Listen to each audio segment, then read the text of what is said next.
আসসালামু আলাইকুম। আশা করছি আপনারা সবাই ভালো আছেন। আজকের ভিডিওতে আপনাদেরকে আমি দেখাবো যা আপনি শুনলে একদম চমকে যাবেন। আসলে আপনি কি জানেন যে কোনো বড় ডিগ্রি ছাড়াই মাত্র ১৮ মাসে আপনি নিজেকে একজন কম্পিউটার ইঞ্জিনিয়ার হিসেবে বা কম্পিউটার সায়েন্সে একজন পারদর্শী হিসেবে গড়ে তুলতে পারেন? বিষয়টা আসলে আমরা অনেকেই জানি না। তো এমন একটা কোর্স আমি আপনাদেরকে বলব যেটা শেষ করলে আপনি সরকারি কিংবা বেসরকারি চাকরিতেও কিন্তু আবেদন করতে পারবেন। আর তার সাথে আরও চমৎকার বিষয় হলো যে এখানে আপনাকে কোনো কোচিং করতে হয় না এবং শুক্রবার এবং শনিবারে ক্লাস হয়। খরচের পরিমাণও একেবারেই কম এবং সরকারিভাবেই করা যায়। কোনো বইপত্র কেনারও ঝামেলা নাই। আর সরকারিভাবে আপনাকে দেয়া হবে সব বই।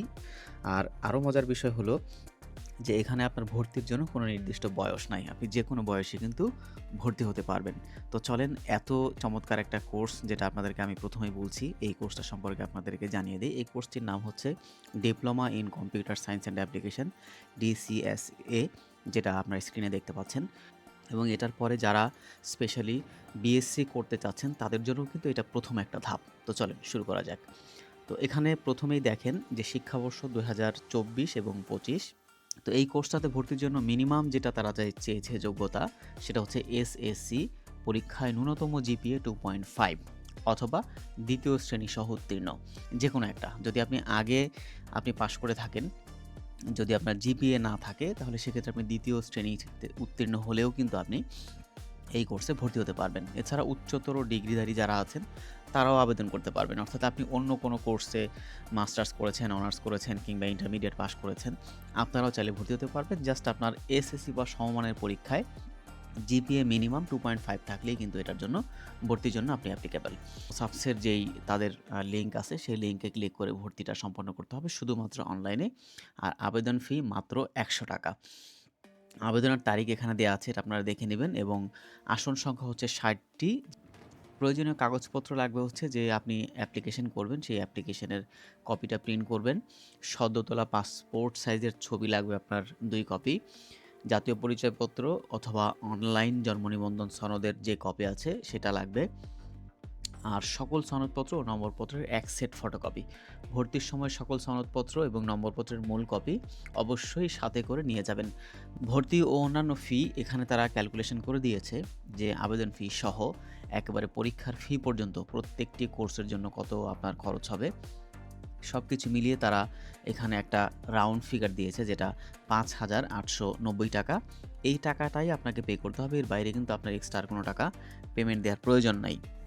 ভর্তি চূড়ান্তকরণ সিস্টেম হচ্ছে যে আপনাকে প্রতিটি স্টাডি সেন্টারে নির্ধারিত আসন যেগুলো থাকবে সেগুলো পূরণ না হওয়া পর্যন্ত অনলাইনে আবেদন আপনি করতে পারবেন।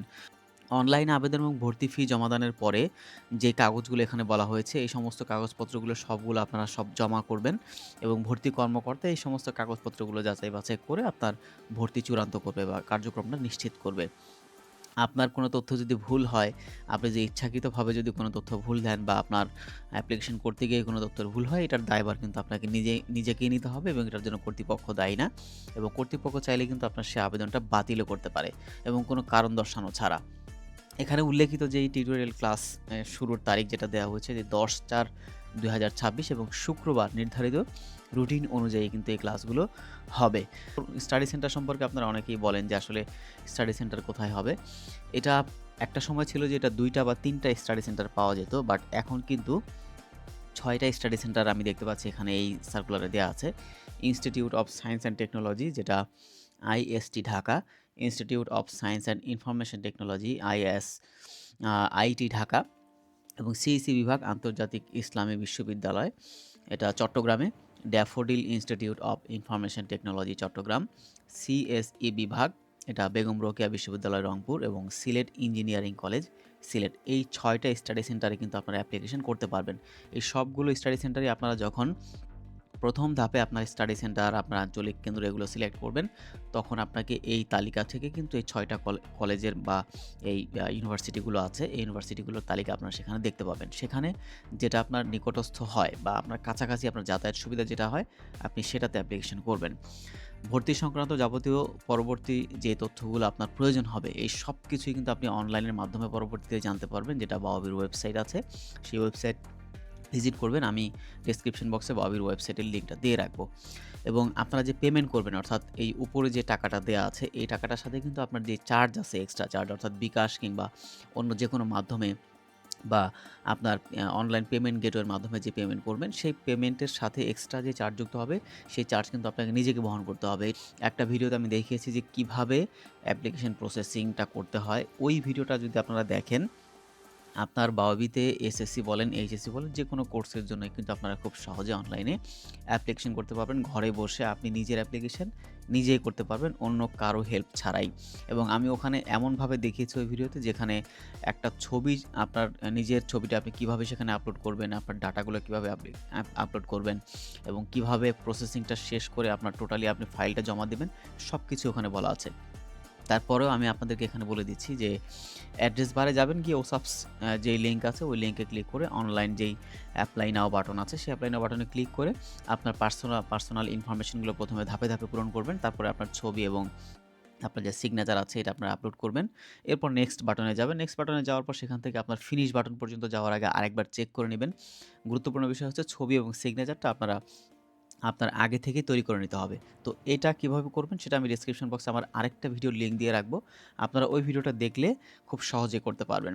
তো সবকিছু যদি আপনার ঠিকঠাক থাকে, যদি চেক করে দেখেন যে সব ঠিক আছে, তাহলে আপনি প্রসিড টু পেমেন্টে চলে যাবেন। অনলাইন পেমেন্ট গেটওয়ের মাধ্যমে আপনার যে টাকাটা আছে এটা আপনি পেমেন্ট করবেন। পেমেন্ট করে এরপর আপনি একটি এসএমএস পাওয়ার পর আপনি নিশ্চিত হবেন যে আপনার টাকাটা মানে আপনি পে করতে পেরেছেন। তো সবকিছু যখন ঠিক হবে এরপর আপনি আপনার ফাইলটা রেডি করবেন। ২ টা ফাইল করবেন। উপরে যে কাগজের কথাগুলো বলা হয়েছে, এই কাগজগুলো সব আপনি একটা সেট করবেন। সেট করে এই সেটটা নিয়ে আপনি সাথে করে আপনার যে স্টাডি সেন্টার আপনি সিলেক্ট করেছেন, ওই স্টাডি সেন্টারে আপনি পুরো ফাইলটা নিয়ে যাবেন এবং একটা ফটোকপির সেট আপনার বাসায় সংরক্ষণ করবেন এবং অবশ্যই সাথে করে আপনার অরিজিনাল যে কাগজগুলো আছে সমস্ত আপনার সার্টিফিকেট, এনআইডি কার্ড, অনলাইন জন্ম নিবন্ধন এই সমস্ত কাগজগুলো আপনি সাথে করে নিয়ে যাবেন এবং আপনার ভর্তি কার্যক্রম সম্পন্ন হওয়ার পরে আপনি আপনার অরিজিনাল ডকুমেন্টগুলো আবার বাসায় রিটার্ন নিয়ে আসবেন। কারণ সেটা তারা শুধুমাত্র আপনার কাছে দেখতে চাইবে যে এগুলো আসলে আপনি যে ফটোকপিগুলো সাবমিট করেছেন সেটার সাথে এটা ঠিক আছে কিনা। আরেকটা বিষয় হলো অবশ্যই আপনারা যে ফটোকপিগুলো নিয়ে যাবেন সেটা চেষ্টা করবেন যে ১ম শ্রেণীর গেজেটেড কোনো কর্মকর্তা কর্তৃক যাতে সে কাগজগুলো ভেরিফাই করা থাকে বা সত্যায়িত করা থাকে। আপনি চাইলে ইউনিয়ন পরিষদ বা চেয়ারম্যানের কাছ থেকেও কিন্তু এই কাগজগুলো সত্যায়িত করে নিয়ে যেতে পারেন অথবা সিভিল সার্জন বা আপনার যদি পরিচিত কোনো বিসিএস ক্যাডার কিংবা ১ম শ্রেণীর কোনো কর্মকর্তা থাকে তাদের মাধ্যমে কিন্তু কাগজগুলো অ্যাটাস্টেড করে নেবেন যাতে করে কাগজগুলো ফেক মনে না হয়। তো আজ এ পর্যন্তই। পরবর্তীতে অন্য কোনো ভিডিওতে আবার অন্য কোনো ভর্তি সংক্রান্ত বিষয় নিয়ে হাজির হব। সে পর্যন্ত সবাই ভালো থাকুন, সুস্থ থাকুন। আসসালামু আলাইকুম।